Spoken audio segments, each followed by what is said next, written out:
नमस्कार दोस्तों, स्वागत है आपका हमारे चैनल सक्सेस विथ मी में। आइए आज हम लोग विभिन्न विद्वानों के अनुसार आधुनिक भारतीय आर्य भाषाओं का वर्गीकरण कैसे हुआ वो देखते हैं। देखिए, पहला हर्नले के अनुसार ये पूर्वी गौड़ियन, पूर्वी हिंदी, बंगला, असमी, असमिया, उड़िया। पश्चिमी गौड़ियन के अंतर्गत पश्चिमी हिंदी, राजस्थानी, गुजराती और पंजाबी, सिंधी। और उत्तरी गौड़ियन के अंतर्गत गढ़वाली, नेपाली, पहाड़ी। और दक्षिणी गौड़ियन के अंतर्गत मराठी। धीरेन्द्र वर्मा के अनुसार उदीच्य, सिंधी, लहदा, पंजाबी। प्रतीच्य में गुजराती, मध्य देशी में राजस्थानी, पश्चिमी हिंदी, पूर्वी हिंदी, बिहारी। प्राच्य में उड़िया, दक्षिणात्य में असमिया, बंगला, मराठी। अब देखते हैं जॉर्ज ग्रियर्सन के अनुसार बाहरी उपशाखा। इसमें देखिए, पूर्वी समुदाय में उन्होंने ओडिया, बिहारी, बंगला, असमिया माना। दक्षिणी समुदाय में मराठी। मध्य उपशाखा में मध्यवर्ती समुदाय, पूर्वी हिंदी। भीतरी उपशाखा में केंद्रीय समुदाय, पश्चिमी हिंदी। पंजाबी, राजस्थानी, गुजराती, खानदेशी, भीली। और देखिए, उत्तर पश्चिमी समुदाय में लहंदा, सिंधी। और पहाड़ी समुदाय में पूर्वी पहाड़ी, नेपाली, मध्य मतलब केंद्रीय पहाड़ी और पश्चिमी पहाड़ी। अब आते हैं लिपि तथा नेक्स्ट देखते हैं लिपि तथा लिपि का विकास। इसमें देखिए, ध्वनियों को लिखने हेतु प्रयोग किए जाने वाले चिन्हों को लिपि कहते हैं। लिपि विकास क्रम क्या है? चित्रलिपि, सूत्रलिपि, प्रतीक लिपि, भावलिपि, ध्वनि लिपि। ध्वनि लिपि क्या है? अक्षरात्मक तथा वर्णात्मक दोनों है।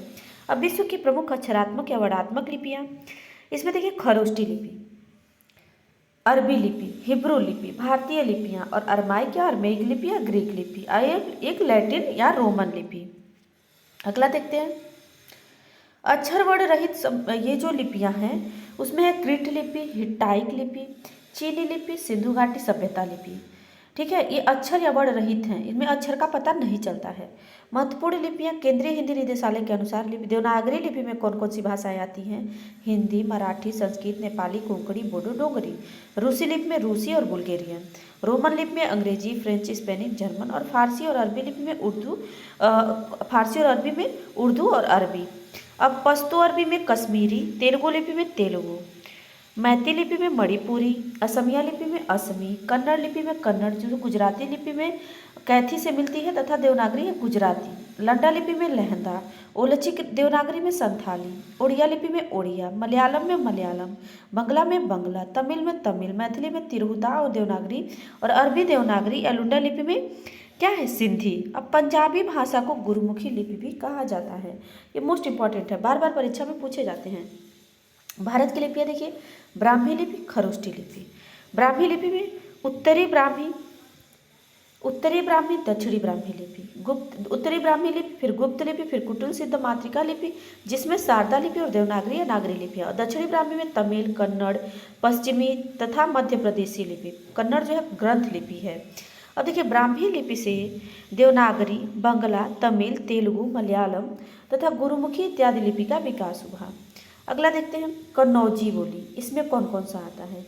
देखिए, ओकार बोला, इटावा, शाहजहांपुर, फर्रुखाबाद, हरदोई इत्यादि इस बोली के प्रमुख क्षेत्र हैं। पूछा जाता है कि इस क्षेत्र की बोलियां कौन सी है, ये प्रश्न आते हैं।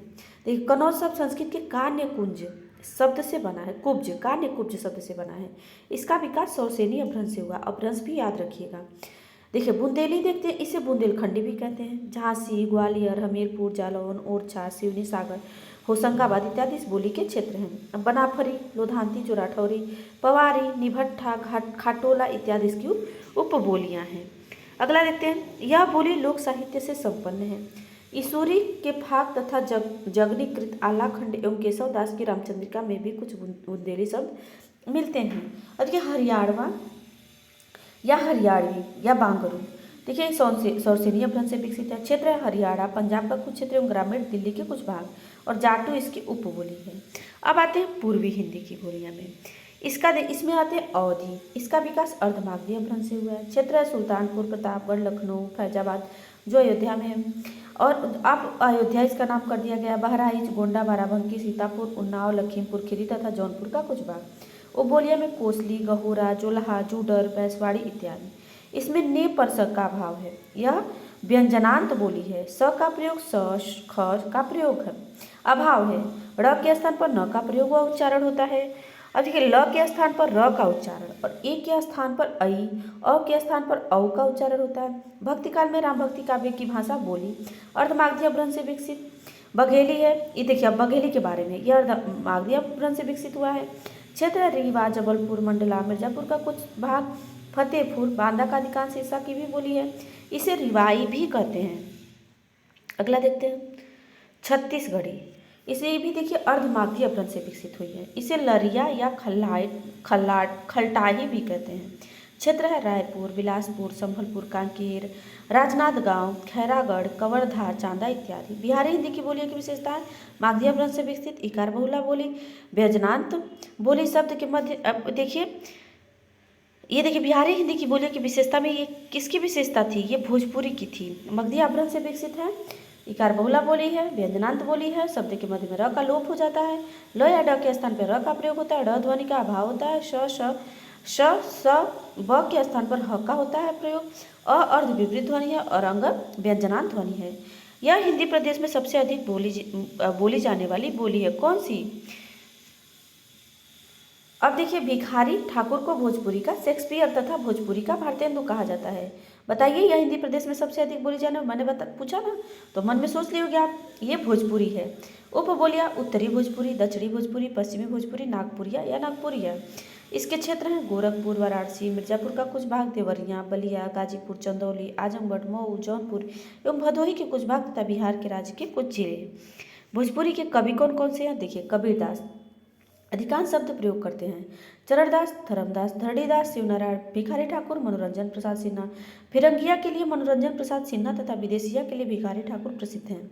मगही तथा मैथिली भी बिहारी हिंदी की बोलियां हैं, जिसमें मैथिली को भारतीय संविधान की 8वीं अनुसूची में 92वें संविधान संशोधन अधिनियम 2003 के द्वारा भाषा का दर्जा प्रदान कर दिया गया है। पहाड़ी हिंदी तथा इनकी बोलियाँ, पहले देखिए पहाड़ी हिंदी, ये पश्चिमी हिंदी के अंतर्गत मंडियाली, सिरमौरी, चौपाली, सिराजी, ये पश्चिमी पहाड़ी में जौनसारी इत्यादि, और मध्य पहाड़ी में कुमाऊनी और गढ़वाली। पूर्वी पहाड़ी हिंदी को खसकूरा या नेपाली कहते हैं। अब राजस्थानी हिंदी तथा इसकी बोलियाँ, राजस्थानी हिंदी की प्रमुख 4 बोलियाँ जो इस प्रकार हैं, देखिए कौन कौन है। देखिए देवनागरी लिपि की विशेषताएं,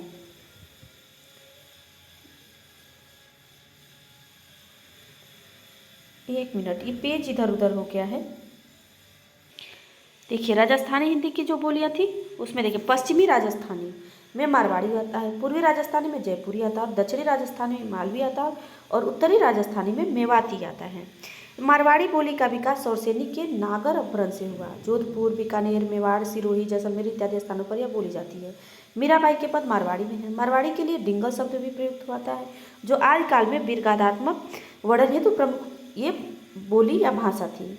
जयपुरी बोली का विकास सौरसेनी के नागर अपभ्रंश से हुआ। इसे ढूंढाड़ी भी कहते हैं। जयपुर, कोटा, बूंदी, सवाई माधोपुर इत्यादि स्थानों पर यह बोली जाती है। हाड़ौती जयपुर की प्रमुख उपबोली है। मालवी बोली का विकास सौरसेनी के नागर अपभ्रंश से हुआ है। इंदौर, देवास, रतलाम, होशंगाबाद, गुना, नीमच, ग्वालियर, झालवाड़, टोंक इत्यादि स्थानों पर यह बोली जाती है। मेवाती का विकास सौरसेनी के नागर अपभ्रंश से हुआ। अलवर, गुरुग्राम, भरतपुर के आसपास यह बोली जाती है। इसकी एक मिश्रित बोली को अहीरवाटी कहते हैं। महत्वपूर्ण तथ्य देखिए, जाटू तथा चमरवा बोली बांगरू को कहते हैं। ये जो भोलानाथ तिवारी, ताजुबेकी तथा निमाड़ी को भी हिंदी की बोलियां मानते हैं। ताजुबेकी बोली का नामकरण भोलानाथ तिवारी ने किया है। निमाड़ी बोली मध्य प्रदेश के निमाड़ क्षेत्र में बोली जाती है। राजस्थानी तथा बिहारी हिंदी का नामकरण ग्रेंसर ने किया था। भोजपुरी बोली का नामकरण रेमंड ने किया, नेबंड ने तथा मैथिली का नामकरण कालब्रुक ने किया, कोलब्रुक ने, और डिंगल का नामकरण बांकीदास ने किया। अब आगे देखेंगे भारत का संविधान और भाषाएं एवं हिंदी भाषा के संदर्भ में प्रावधान, इसको नेक्स्ट वीडियो में देखेंगे। अभी हम लोग देखिए ये पेज छूट गया था। देखिए देवनागरी लिपि की विशेषता है। दक्षिण भारत में इसे नंदी नागरी कहते हैं। यह अक्षरात्मक लिपि है। इसके द्वारा लेखन बाएं से दाएं होता है। कैसे होता है? बाएं से दाएं, ऐसे इधर से ऐसे होता है, ठीक है। नागरी देवनागरी लिपि का टाइप बनाने का श्रेय पंचानन तथा चार्ल्स विल्किंसन को है। 14 सितंबर 1949 को इसे भारतीय संविधान के अनुच्छेद 343 के द्वारा राजलिपि घोषित किया गया था। अब हिंदी की उपभाषाएं तथा बोलियां। हिंदी की उपभाषाएं उसकी बोलियों का विकास अपभ्रंश की विभिन्न अवस्थाओं से हुआ। हिंदी भाषा के विकास में सौरसेनी अपभ्रंश, मागधी अपभ्रंश तथा अर्धमागधी अपभ्रंश का समृद्ध योगदान है। हिंदी की कुल 5 उपभाषाएं हैं जो अभी हम लोग इससे पहले देख चुके हैं। पश्चिमी हिंदी, पूर्वी हिंदी, बिहारी हिंदी, राजस्थानी हिंदी और पहाड़ी हिंदी। इसका डिटेल हम लोग देख चुके हैं, ठीक है। देखिए पश्चिमी हिंदी तथा इसकी बोलियाँ कौन कौन हैं। अंतर्गत इसके 5 बोलियाँ आती हैं, कौरवी, खड़ी बोली, ब्रज, बुंदेली, कन्नौजी तथा हरियाणवी और बांगरू। हम लोग ये देख चुके हैं कि ये किस क्षेत्रों में बोली जाती हैं। गुजराती तथा राजस्थानी की साम्यता पश्चिमी हिंदी से है, लेकिन इन्हें पश्चिमी हिंदी वर्ग में नहीं रखा गया है। कुछ विद्वान पहाड़ी हिंदी को भी पश्चिमी हिंदी वर्ग में रखते हैं। खड़ी बोली कौरवी की प्रमुख विशेषताएं। खड़ी बोली साहित्यिक नाम है जो लल्लू लाल व सदल मिश्र द्वारा प्रयोग किया गया है। और देखिए कौरवी नाम राहुल सांकृत्याय द्वारा दिया गया है। मेरठ, दिल्ली, शामली, गौतम बुद्ध नगर, सहारनपुर, मुरादाबाद, बिजनौर, रामपुर, गाजियाबाद, हापुड़, मुजफ्फरनगर इत्यादि इस बोली के क्षेत्र हैं। किसके? खड़ी बोली के। यह आकार बहुला है। खड़ी बोली को नागरी हिंदी, सरहिंदी तथा हिंदुस्तानी भी कहा गया है। अगला देखते हैं।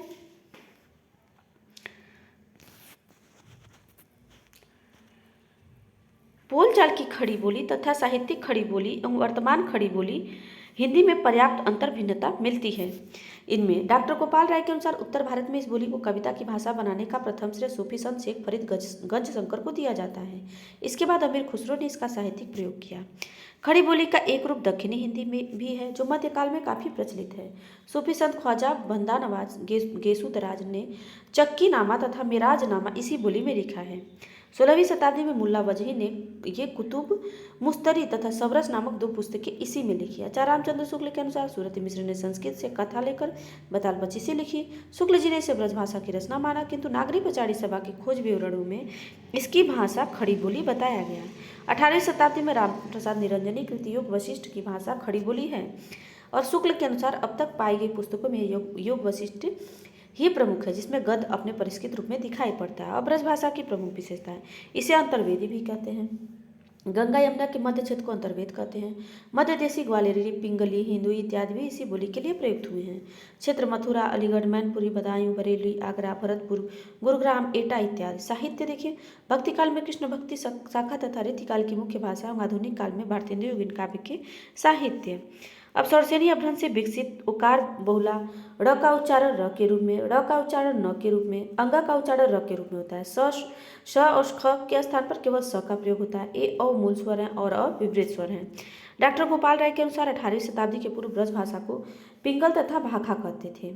जाटोवादी ये थे। जाटोवाटी या जाटोवादी, भुक्सा, डांगी इत्यादि इसी की उपबोलियां हैं। इसके बाद हम लोग ये कन्नौजी बोली, बुंदेली बोली, ये सब हम लोग देख चुके हैं। ठीक है, तो आज के लिए बस इतना ही। अगर आपको हमारा वीडियो अच्छा लगा है तो हमारे वीडियो को लाइक करें, हमारे चैनल को सब्सक्राइब करें और कमेंट में ज़रूर बताएं कि आपको हमारा वीडियो कैसा लगा है। Thank you so much.